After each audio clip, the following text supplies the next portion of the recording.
Hey everybody! Today we're going to explore creating a splash screen for a web page by vibe coding the design and concept using Anthropic's Claude Opus 4.6 model. Now, I don't have a single creative bone in me, but I'm going to try creating a splash screen just based on an idea in my head and see if AI can help me to create it.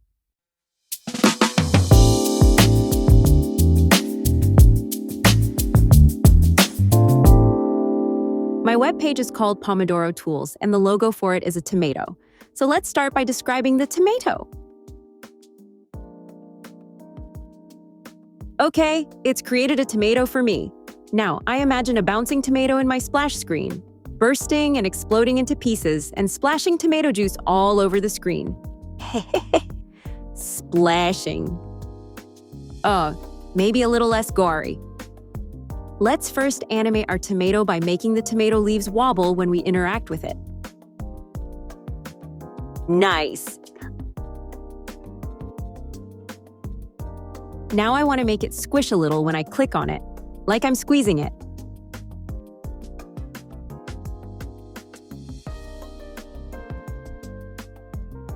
I think the words look a little dull.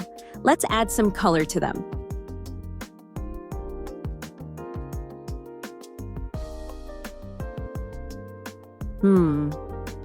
I think the individual letters need to be animated with color.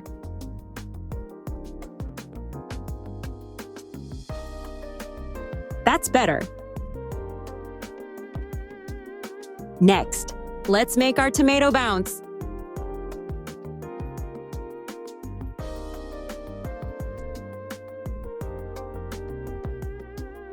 That's nice. But that landing doesn't look natural enough. Let's fix that.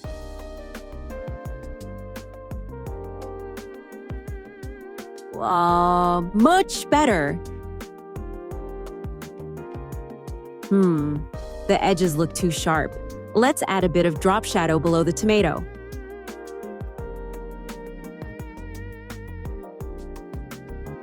That looks good. Now let's move on to make the tomato splatter. Before that, let's add an explosion shockwave effect first, before layering on the exploding tomato.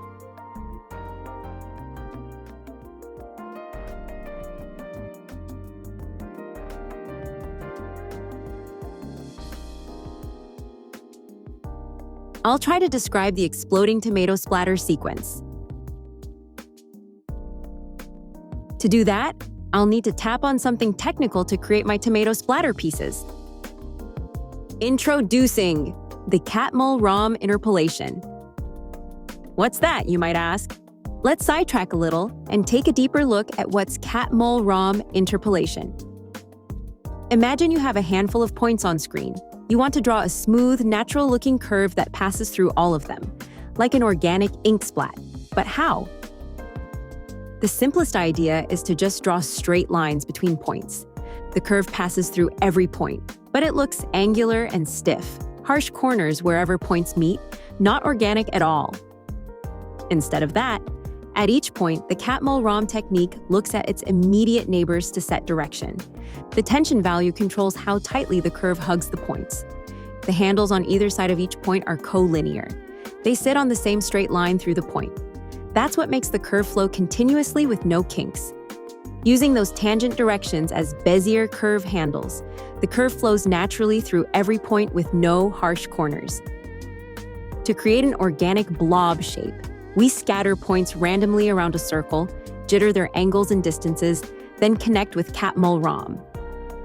And that's how you get unique blob shapes that look like organic splats. Now I'll finish describing my splatter sequence, relying on the AI's knowledge of how to implement the Catmull-Rom technique to create my splat blobs.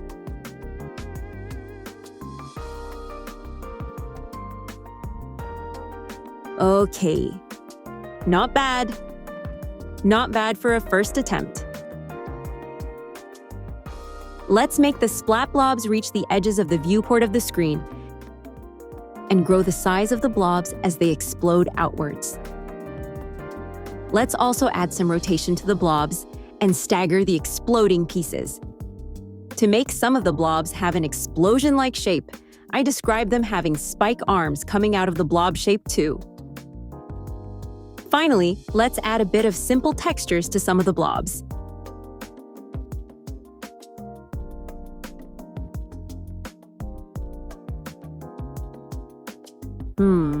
The splatter looks a bit sparse.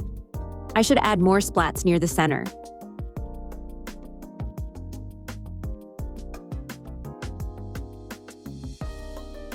That's better.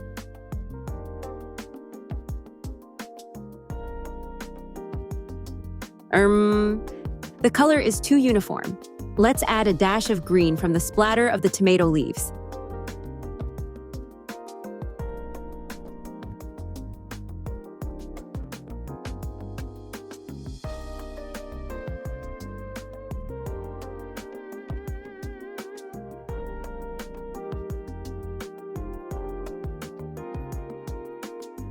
Okay, much better. Now let's add a few drips of tomato juice among the splatter pattern.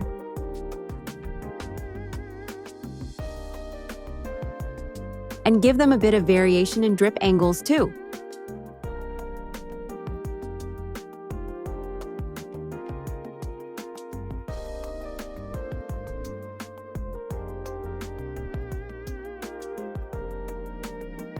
Okay. Let's add the final touch to the splatter animation by making all the splatter elements drop down the screen due to gravity.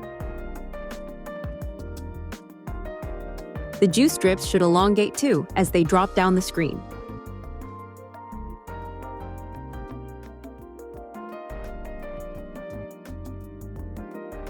Oh, I love it. Let's see that again. That's what it looks like in portrait mode. Let's check out what it looks like in landscape mode too.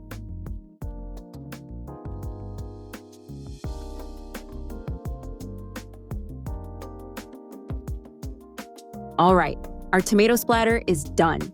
Now for the finishing touches, I'm gonna add the Pomodoro Tools branding into the splash screen.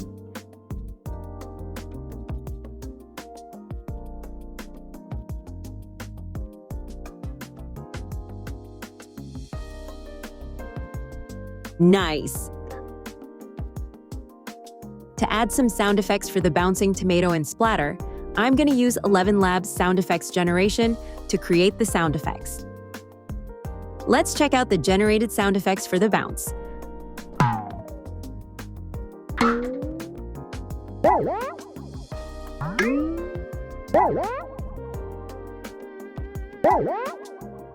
I like number 3.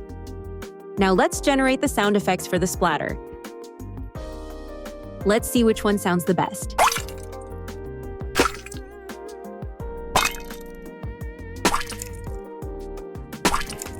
I like number 4. Now I'm going to incorporate these 2 sound effects into the animation bounce and splatter.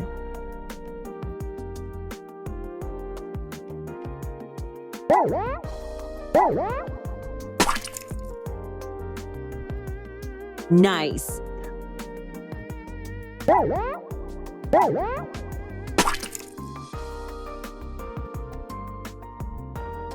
I'm now happy with my splash screen animation. The final step is to add in support for both light theme and dark theme, and we're done!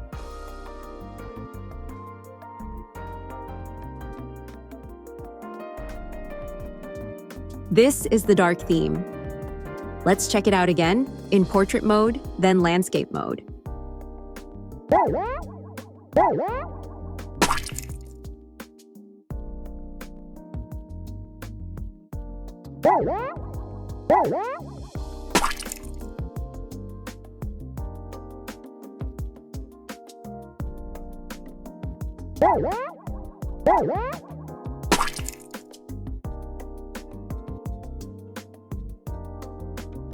Perfect! This is how you create a web page splash screen without any creative design skills and without requiring any coding experience. I hope you learned something new from watching this video. If you enjoyed this video and found it helpful, make sure to give it a like and subscribe for more adventures in generative AI. See you in the next one!